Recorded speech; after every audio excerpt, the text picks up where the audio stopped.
안녕하십니까. 중앙아카데미 교회사반을 진행하는 장용호 목사입니다. 지난 한 주간 평안하셨습니까? 요즘 차를 몰고 이렇게 가다 보니까요. 벚꽃이 아주 활짝 아름답게 핀 모습을 보았습니다. 또 목련도 또 하얗게 피어있는 모습도 보았는데요. 개나리도 피고 이제 진달래는 아직 못 본 것 같은데 어쨌든 이렇게 겨울이 지나고 봄이 와서 자연의 아름다운 이런 경관들을 보면서 참 기분도 굉장히 좋아지는 것 같습니다. 너무 실내 안에만 계시지 말고 좀 바깥 나들이를 하시면서 좀 봄의 정취를 마음껏 즐기셨으면 좋겠습니다. 오늘 교회사반 세 번째 시간을 맞이했습니다. 저와 함께 교회사 여행 함께 떠나시겠습니까? 강의안 보시면서 설명드리겠습니다. 네, 강의안을 보면서 오늘 세 번째 시간 강의를 시작하도록 하겠습니다. 오늘 3강의 제목은요, 초기 기독교의 복음 전파와 확장입니다. 예수님께서 이제 공생애를 마치고 십자가에 못 박혀 부활하시고 또 승천하신 이후에 초대교회, 초기 기독교라고도 표현하겠습니다. 이제 복음이 유대 땅을 중심으로 해서 사마리아와 그리고 땅끝까지 그 로마 제국 전역으로 이렇게 확장되는 그런 역사에 관한 내용을 살펴보겠는데요. 먼저 역사적 배경부터 좀 설명을 드리도록 하겠습니다. 첫 번째는 디아스포라 유대인이라는 이 내용을 우리가 좀 이해를 해야 합니다. 이 디아스포라라는 것은 이제 흩어진이라는 뜻이거든요. 그래서 이 스포라라는 것이 이제 스프레이 이렇게 뿌릴 때 그런 것처럼 디아는 이제 여러 폭넓게 흩어져 있다, 그런 널리 흩어져 있다라는 그런 말입니다. 그러니까 유대인들이 이 팔레스틴 이스라엘 땅에만 거주하는 것이 아니고 지중해 주변으로 해서 널리 흩어져 살았었거든요. 이렇게 된 이제 그 역사적인 배경을 좀 설명을 드리면, 북이스라엘이 BC 721년에 멸망을 하고 또 이어서 남유다 왕국도 BC 586년에 멸망을 했습니다.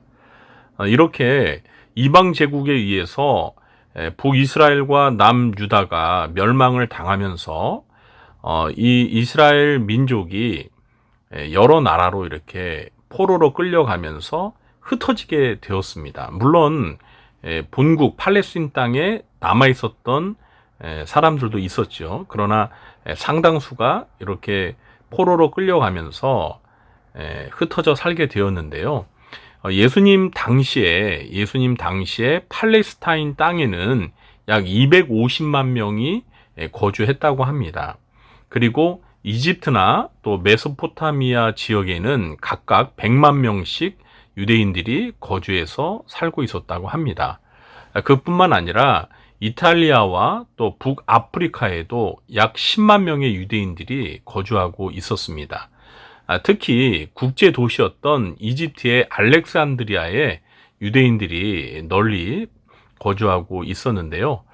이 흩어진 유대인들은 자기들이 거주하는 곳에 회당을 지어서 회당을 중심으로 해서 모여서 예배도 드리고 또 유대인들의 정체성을 유지하는 그러한 모임을 가졌습니다.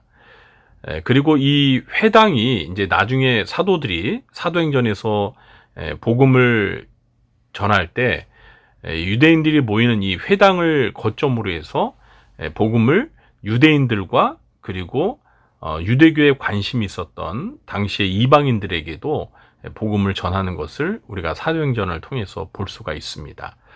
지금 여기에 보이는 이 지도, 이게 이제 1세기 당시 그 로마 제국의 그 땅을 이렇게 보이는 것인데요. 여기 이제 굵게 나타난 그 그 테두리가 이제 로마 제국의 그 당시 영역이었습니다. 영토. 그리고 그러니까 국경이죠. 네, 그리고 여기 시커멓게 블록으로 설정되어 있는 이 부분이 이제 유대인들이 디아스포라 유대인들이 밀집해서 사는 그 지역을 말하는 것이고요. 그 다음에 이제 중간 크기의 원들이 대규모 유대인 공동체가 있는 지역입니다. 이렇게 보면 로마의 그 원이 좀 큰 원이 있죠. 그리고 또 어디 있을까요? 네, 좀 큰 원이 그렇게 고린도에도 또 있고요. 네. 어쨌든 간에 이렇게 로마 제국 전역에 유대인 그 공동체, 유대인들이 거주하는 그러한 지역들이 있었고, 또 이제 작은 원은요, 굉장히 로마 진역에 많이 흩어져 있죠. 그 작은 원은 이제 유대인들이 모여서는 정착지인데, 그 대규모 유대인 공동체보다는 그 수가 적은 것인데요. 이렇게 보면 로마 제국 전역에 널리 분포되어 있는 것을 알 수 있습니다. 이렇게 유대인들이 1세기 그 이전부터, 그러니까 북이스라엘과 남유다가 멸망하면서부터 팔레스타인뿐만 아니라 이렇게 지중해를 중심으로 해서 오늘날 유럽 지역, 그리고 북아프리카 지역, 그리고 이 중동 지중해 동쪽에 있는, 그러니까 팔레스타인 그 주변 이렇게 널리 흩어져서 살고 있었다라는 사실입니다.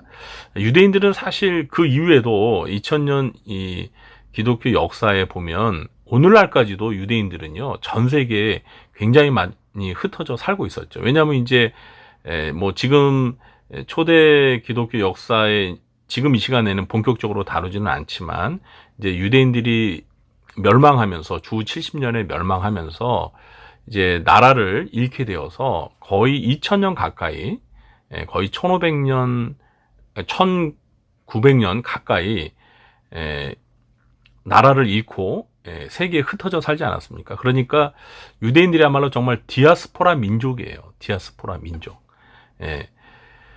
그렇게 오랜 세월 나라를 잃고 흩어져 있다가 거의 1900년 만에 나라를 다시 되찾아서 독립한 그런 민족도 전 세계에서 없습니다. 이것도 참 특이한 거예요. 유대인들만의 정말 특별한 역사입니다. 그만큼 하나님께서 유대인들을 특별한 그 선택한 민족으로 사용하시는 또 그 증거일 수도 있죠. 그리고 이제 나중에 또 살펴보겠지만, 이 종말에 예수님의 재림을 앞두고 또 하나님께서 유대 민족을 또 부르시는 그 유대 민족의 회심이 또 역사적으로 분명히 있을 겁니다.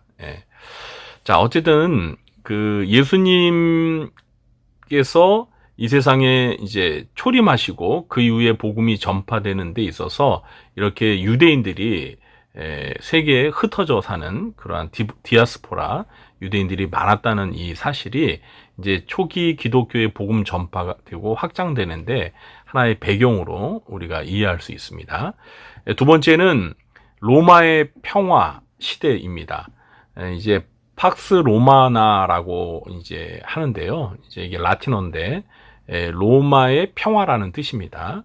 그래서 이 팍스 로마나 시대가 초기 기독교가 복음을 전파하고 기독교 세력이 확장되는데 배경으로서 기여를 했다고 볼 수 있는데요. 이 팍스 로마나 시대는 AD 1세기서부터 2세기 정도의 그 기간을 가리킵니다. 아우구스투스 황제 때부터 마르쿠스 아우렐리우스 황제 때까지 이 1세기에서 2세기 이때가 이제 로마 제국이 유럽과 북아프리카 그리고 근동 지역을 정복하여 다스리면서 로마 제국의 세력이 워낙 강하다 보니 뭐 상대가 안 되는 거예요. 다른 나라 민족들이. 그래서 이때는 비교적 세계가 평화롭고 안정된 시대였습니다. 그리고 이 로마가 또 당시에 세계를 정복하면서 이 도로를 아주 잘 닦아놨습니다. 그래서 이 말이 끄는 마차가 한 2대가 넓게 막 달려도 될 정도로 그렇게 넓고 아주 직선으로 길게, 그리고 그 도로에 이제 돌을 이렇게 쫙 깔아가지고요, 아주 다니기 좋게. 왜 이렇게 도로를 깔았냐면, 이제 전쟁을 하기 위해서는 군대가 이제 빨리 그 동원이 돼야 되는데 길이 좋아야 되잖아요. 그래서 이렇게 도로를 잘 닦아놨다고 합니다. 그래서 이 도로로 이제 로마 제국 내에 그 군대뿐만 아니라 일반 사람들도 로마 제국 내 여행이 수월하게 되죠. 뭐 이런 것들을 통해서 뭐 무역도 상업도 발전하게 되었고, 그리고 로마 제국이 이렇게 잘 닦아놓은 그 넓은 도로를 통해서 초대교회 때 사도들이 복음을 전파하는 길로도 용이하게 사용했다는 것입니다. 그러니까 이렇게 잘 닦인 도로를 통해서 복음이 각 나라 민족들로 이렇게 전파되는데 환경적인 좋은 장점이 되었다라는 거죠. 그래서 여기에 제가 좀 관련 그림 사진들을 좀 세 장 한번 실어 보았는데요. 이 왼쪽에 있는 것이 이제 로마 제국의 그 영토입니다. 로마 제국의 영토. 여러분들이 좀 하늘색으로 된 게 이게 이제 AD 98년서부터 117년경에, 그러니까 초기 기독교가 이제 막 확장되던 그 시기에 로마 제국의 영토입니다. 뭐 지중해 주변을 해서 이 유럽, 그리고 저 영국, 그리고 북아프리카, 그리고 여기 그 근동 지역 팔레스타인을 중심으로 해서 그 위에 오늘날 뭐 시리아 이런 지역까지 로마 제국이 넓은 땅을 차지해서 다스리고 있었다는 거죠. 그리고 여기 가운데 있는 사진을 보시면은요, 이게 이제 그 로마 제국의 그 도로를 찍은 사진인데요. 이제 물론 지금은 이제 이게 유적지이기 때문에 옛날 그 로마 제국 당시의 그 도로의 온전한 모습은 아니죠. 네, 많이 파괴되고 그런 모습인데, 여기 이제 보시면 보이시죠? 이 도로에 큰 돌들이 이렇게 잘 닦여진 돌들이 있었습니다. 그래서 마차가 막 달려도 별 어려움이 없는 그런 아주 평평한 그런 땅을 이루고 있었습니다. 그리고 그 오른쪽에, 맨 오른쪽에 보시면은요, 로즈 오브 더 로맨 엠파이어 해가지고 로마 제국의 도로라고 이렇게 돼 있는데, 이게 이제 그 로마 제국 그 영토에 닦여 있는 그 도로를 이렇게 빨간 선으로 그려놓은 겁니다. 여기 보시면은 빨간 선들이 마치 오늘날의 그 뭐라고 할까요? 그 지하철 노선처럼 이렇게 잘 아주 연결되어 있는, 마치 네트워크처럼 이렇게 잘 연결되어 있는 모습을 아마 볼 수 있을 거예요. 좀 제가 확장해 볼까요? 이렇게 크게 확장하면 좀 보이십니까? 네. 자, 로마가 하루아침에 이렇게 세워진 게 아닙니다. 로마가 이게 세계를 제패할 때는 그만큼의 환경적 노력을 기울였기 때문에 이 제국이 세워졌고, 또 그 제국의 역사가 이어질 수 있었던 겁니다. 어쨌든 이런 환경으로 인해서 초기 기독교가 복음을 전파하는데 수월한 그런 환경 여건이 마련되어 있다라는 거죠.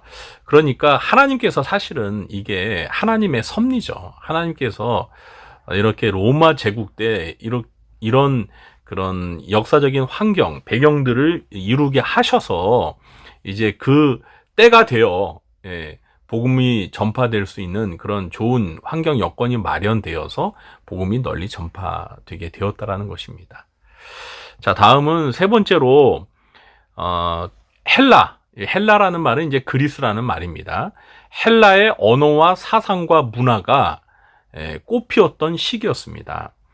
로마 제국 이전에 이제 그리스, 헬라 제국이 세계를 지배하고 있었죠.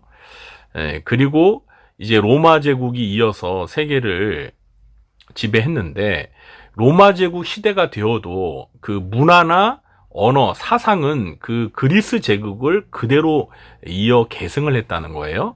그래서 당시에는 세계 공용어가 헬라어였습니다. 그리스어였습니다. 물론 로마 제국이 이제 고대 지금의 그 이탈리아의 고대 언어죠. 라틴어를 사용했지만 공용어는 오늘날 전 세계에 각 나라의 언어가 있지만 영어가 마치 공용어로 쓰였던 것처럼 그 그리스 언어와 사상과 문화가 꽃피우면서 로마 제국 내에서 그리스어가 공용어로 쓰였습니다. 그리고 디아스포라 유대인들이 많이 모여 살던 이집트 알렉산드리아라는 도시에서 구약 성경이 본래는 히브리어로 쓰여졌는데 헬라어로 번역이 되었습니다. 이 알렉산드리아에요, 아주 커다란 그 도서관이 있었습니다. 그런데 그 커다란 도서관에 그 유대인들의 그 성경 경전을 이제 당시의 공용어인 헬라어로 번역하는 그런 작업이 이루어졌습니다. 그래서 그러니까 72명의 유대인 장로들이 그리스어로, 그러니까 히브리어에서 그리스어로 구약 성경을 번역을 했어요. 이걸 72일 동안, 그러니까 72명이 72일 동안 번역을 했는데요. 이 구약 헬라어 성경을 가리켜서 70인경이라고 합니다. 70인경. 원래는 정확하게는 72, 그러니까 72명이 번역을 했는데 그냥 대략 그래서 70인이 번역한 성경이다 해서 70인경이라고 합니다. 이 70인경 구약 성경은 예수님 당시에도 히브리어 성경보다 이 70인경이 더 유대인들에게 많이 읽혀졌고요. 예수님도 이 헬라어로 기록된 구약 성경을 보셨다라는 것을 이제 신약 성경을 보면 예수님이 인용하시는 말씀 성경이, 그러니까 구약을 인용하실 때 70인경을 인용하는 그런 사례들을 통해서 확인할 수 있습니다. 요 70인경은 이제 BC 3세기 때 번역이 되온 건데요. 그리고 이제 신약 성경도 헬라어로 기록이 되었습니다. 코인의 헬라어라고 해서 시장에서도 누구나 쉽게 사용할 수 있는 그런 쉬운 그리스어로 신약 성경이 기록됨으로 인해서 이 신약 성경이, 그러니까 예수 그리스도의 생애와 그리고 그 가르침 그리고 그 복음의 메시지를 기록하고 있는 신약 성경이 당시 공용어인 쉬운 헬라어로 기록이 되어서 공용어인 헬라어를 사용하는 그 로마 제국하의 모든 지역에 신약 성경이 널리 보급되는, 물론 그 당시에는 오늘날처럼 인쇄술이 발달되지 않아서 다 손으로 필사해야 되는 시대였어요. 그래서 많은 사람들이 직접 손으로 신약 성경을 베껴서 그렇게 사본을 만들어서 그것을 나눠 보고 그랬는데, 그러니까 오늘날처럼 이렇게 인쇄술이 발달하지 않았으니 다 수작업을 해야 되니까요. 이 신약 성경의 사본들이 오늘날처럼 이렇게 많이 베껴지지는 않았지만, 만들어지지는 않았지만, 그래도 쉬운 언어인 헬라어로 기록되었기 때문에 그 신약 성경을 읽는 사람들이 하나님의 말씀을 쉽게 읽고 깨달을 수 있었다라는 것입니다. 그러니까 하나님의 말씀이 이렇게 널리 각 나라 민족에 보급됨으로 인해서 복음의 이 소식이 헬라어를 공용어로 사용하는 사람들에게 쉽게 전파될 수 있는 그런 문화적인 그런 배경이 이제 만들어진 거죠. 그리고 이 그리스 언어뿐만 아니라 그리스 철학과 그리스 사상들이 당시 로마 제국 하에 지대한 영향을 미치고 있었기 때문에 이 기독교의 그 복음이 이 여러 나라 민족들에게 전파될 때 당시 그리스 철학과 그 사상의 영향을 받지 않을 수가 없습니다. 그러니까 신약 성경이 기록된 언어도 그리스어로 돼 있었고, 또 당시에 유대인이 아닌 이방 민족들은 그리스 사상, 그리스 철학의 영향을 많이 받았기 때문에 그들이 기독교를 받아들이더라도 기존에 자기들이 생각해 왔던 그런 사상과 어떤 철학적인 그리스 사상과 그리스 철학의 그 영향을 받아서 기독교를 받아들이는 거예요. 그러니까 기독교 사상이 그리스 철학과 그리스 사상의 영향을 받아서 이것이 헬라화되는, 그리스화되는 그런 어떤 변화를 겪을 수밖에 없었던 거죠.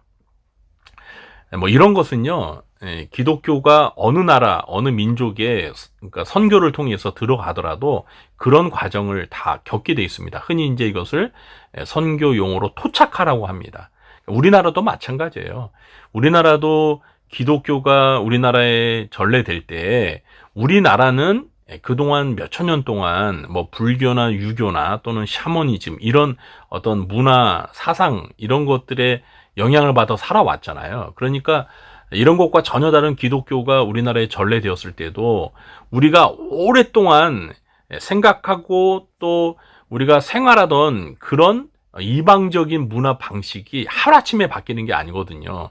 그런 것들은 기독교가 받아들이면서 좀 우리나라의 전통적인 어떤 사상과 문화에 흡수돼서 조금 토착화되는 경향이 있어요. 예. 이건 선교하는 데 있어서 어느 나라든지 항상 이런 토착화의 과정이 있습니다. 그러다 보면 이제 기독교의 순수한 그 사상이 좀 변질될 수 있어요. 그래서 사실 1세기 때 이렇게 기독교 사상이 헬라화 되면서 이단 사상들이 많이 출현하게 됩니다. 이제 대표적인 것이 영지주의인데요. 이 1세기 기독교 때 그 이후에 2세기 뭐 가서도 이 영지주의 이단들이 당시 초대 기독교회 때 끼친 영향이 엄청납니다. 엄청나요. 우리가 요한 1서 강의할 때도 그런 영지주의 이단들에 관해서 설명을 좀 드렸는데요. 이때 이제 영지주의 초기 형태가 당시에 초대 기독교에 심각한 해를 끼쳤습니다. 어쨌든 간에 이렇게 이런 그 토착화를 통해서 기독교가 그 기독교 본래의 모습을 이제 그 이방 문화와 사상과 이렇게 융합이 되면서 본질이 이제 기독교의 본질의 모습이 이렇게 변질되는 이런 일들이 초대교회 때도 있었고 또 선교가 이루어질 때 어느 나라나 있지만 이런 것에 이제 벗어나서 기독교의 본질을 회복하는 그런 노력들이 있었죠. 그래서 오늘은 다루지 않지만 이제 아마 다음 주나 그 다음 주에 이제 이 기독교를 변증하는 기독교 이단과 맞서서 기독교의 그 본래의 그 메시지, 사상을 이제 이방 민족에게, 이방 사람들에게 이렇게 설명하는 그런 변증가들이 또 출연하게 됩니다. 이제 뭐 속사도라고도 하고 또 그 이후에 이제 교부들도 등장하는데요. 어쨌든 간에 그런 역사는 이제 차후에 좀 살펴보도록 하겠고요. 어쨌든 이 그리스 언어와 사상과 문화가 기독교가 널리 전파되는데 긍정적인 요인으로 작용한 면이 있다는 거예요. 신약 성경이 그리스어로 쓰여졌고 또 히브리어로 된 구약 성경이 그리스어로 번역이 되었고 이런 긍정적인 요인이 있는가 하면 또 부정적인 위험한 요인도 있었다라는 거죠. 그 부정적인 요인에 대해서는 이제 다음 시간에 더 살펴보도록 하겠습니다. 여기 보시면은요, 왼쪽에 있는 게 이게 이제 70인 경 사본의 한 조각을 여기 찍은 사진입니다. 그리고 오른쪽에 있는 이것이 이제 신약 성경의 그리스어 사본의 한 모습인데요. 여러분도 그냥 구경만 하시라고 제가 이렇게 사진을 실어 보았습니다. 그 다음 이제 초기 기독교 복음 전파의 확장의 성경적인 배경을 좀 설명드릴게요. 먼저 첫 번째로 예수님의 지상명령과 예언적인 말씀이 초기 기독교 복음 전파와 확장되는 데 있어서 직접적인 원인입니다. 우리가 예수님께서 이제 부활하시고 승천하시기 전에 예수님의 제자들 또 예수님을 따르던 그 초대교회 성도들에게 뭐라고 명령하셨어요? 너희는 가서 모든 민족을 제자로 삼아 아버지 아들과 성령의 이름으로 세례를 베풀고 내가 너희에게 분부한 모든 것을 가르쳐 지키게 하라 말씀하셨죠. 이걸 우리가 이제 지상명령이라고 하지 않습니까? 예수님께서 하신 명령 중에서 가장 최고의 최상의 가장 중요한 명령이라는 거예요. 이 명령에 순종해서 사도들과 초대교회 성도들이 모든 민족에 가서 복음을 전파하는, 그래서 모든 민족을 예수님의 제자 삼는 이런 일들이 이제 오늘날까지 계속 이어지고 있는 거죠. 그게 이제 선교의 역사이기도 한데요. 그리고 사도행전 1장 8절에서는 예수님이 이제 승천하시기 바로 직전에 그 예수님의 그 제자들, 예수님을 따랐던 그 성도들에게 하신 말씀인데요. 오직 성령이 너에게 임하시면 너희가 권능을 받고 예루살렘과 온 유대와 사마리아와 땅 끝까지 이르러 내 증인이 되리라 하시니라. 이 말씀을 하셨죠. 우리가 보통 이제 이 말씀을 마치 명령문으로 이해를 하는데 이건 명령이 아니라 내 증인이 되리라 라고 해서 예언의 말씀입니다. 그러니까 오순절날 성령이 임하시면 너희가 권능을 받아서 예루살렘으로부터 시작해서 온 유대와 사마리아와 땅 끝까지 이르러 예수님의 증인, 복음의 증인이 될 것이다 라는 예수님의 예언적인 말씀이에요. 그래서 이 예언이 이제 사도행전을 통해서 실현되어져 가는 모습을 우리가 확인할 수 있고, 그리고 오늘날에 정말 땅 끝까지 복음이 증거됨으로써 예수님의 이 사도행전 1장 8절의 예언이 실제로 이루어지는 것을 우리가 경험하고 있죠. 이런 지상명령과 예수님의 예언의 말씀에 따라 초기 기독교의 복음이 당시에 로마 제국 영역 전 지역에 널리 전파되고 확장되었다라고 말할 수 있겠습니다. 두 번째는 초기 기독교의 복음이 전파 확장되는 데 있어서 사도행전 2장에서 오순절 성령 강림 사건이 대단히 중요합니다. 예수님께서 그 사도행전 1장 8절에서 말씀하신 것처럼 오직 성령이 임하면 너희가 권능을 받고 예루살렘과 온 유대와 사마리아 땅 끝까지로 내 증인이 된다고 하셨잖아요. 그래서 성령이 임하시는 성령 강림 사건이 바로 복음이 널리 전파되는, 기독교가 널리 확장되는 데 있어서 그 시발점, 스타트 포인트라고 할 수 있습니다. 그래서 오순절을 지키러 당시에 이제 각국에서 디아스포라 유대인들이 예루살렘으로 오지 않았습니까? 이스라엘 사람들은요, 1년에 3개 절기에, 그러니까 6월절, 그리고 오순절, 초막절 때 이스라엘 성인 남자들은 예루살렘에 가서 그 명절을 지켜야 됩니다. 그것이 율법에서 말하는 의무사항이잖아요. 그래서 당시에 흩어져 살던 그 디아스포라 유대인들이 오순절을 지키러 이제 각국에서 예루살렘으로 모여들었습니다. 이때 바로 그 전에 이제 50일 전에, 오순절이 되기 50일 전에 예수님께서 6월절에 십자가에 못 박혀 죽으셨고, 그리고 부활하셨죠. 그리고 이제 오순절날 바로 10일 전에 예수님께서 승천하셨습니다. 부활 후 40일 후에 승천하셨죠. 그리고 이제 그때로부터 10일이 지나서 오순절날 이렇게 디아스포라 유대인들이 각국에서 예루살렘에 머물고 있었을 때 성령이 강림하셨죠.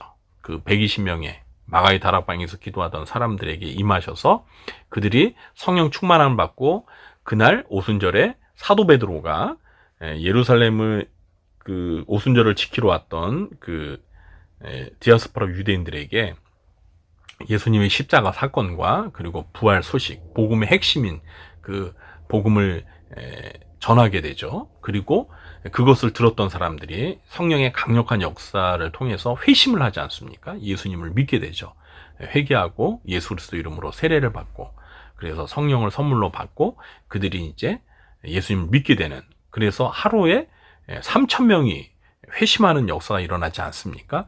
그러면서 예루살렘에 이제 예수님을 믿고 따르는 초대 교회 공동체가 세워졌죠. 그리고 또 이렇게 지금 여기서 지도에 보시면은요, 당시에 이 오순절을 지키기 위해서 예루살렘에 모여들었던 그 디아스포라 유대인들이 분포해 있던 지역입니다.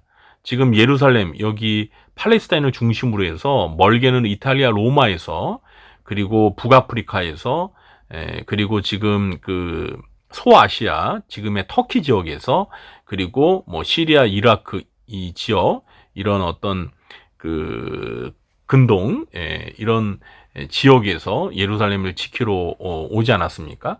이 많은 사람들이 이제 베드로가 전하는 복음을 듣고 예수님을 믿어서 일부는 예루살렘에 남아서 더 오래 있으면서 예루살렘 공동체, 교회 공동체 일원이 되기도 하고, 또 이제 자기들이 거주하는 그 지역으로 흩어져서 다 또 돌아가기도 했죠. 그러면서 그들이 자기가 사는 그 디아스포라 이방 지역에 가서 자기들이 믿는 예수님을 전하는 그런 일이 또 이루어졌습니다. 그래서 사도 바울이 그 로마서를 쓸 당시에는 로마 지역에 이미 예수님을 믿는 기독교인들이 있었습니다.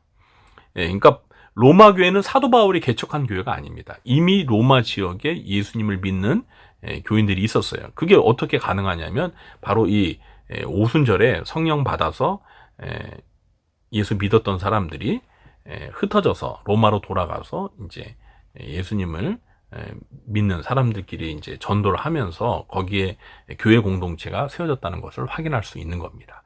자, 이래서 오순절 성령 강림 사건이 대단히 중요하다. 초기 기독교 복음 전파에 있어서 그 시발점, 출발점이라고 할 수 있다는 것입니다.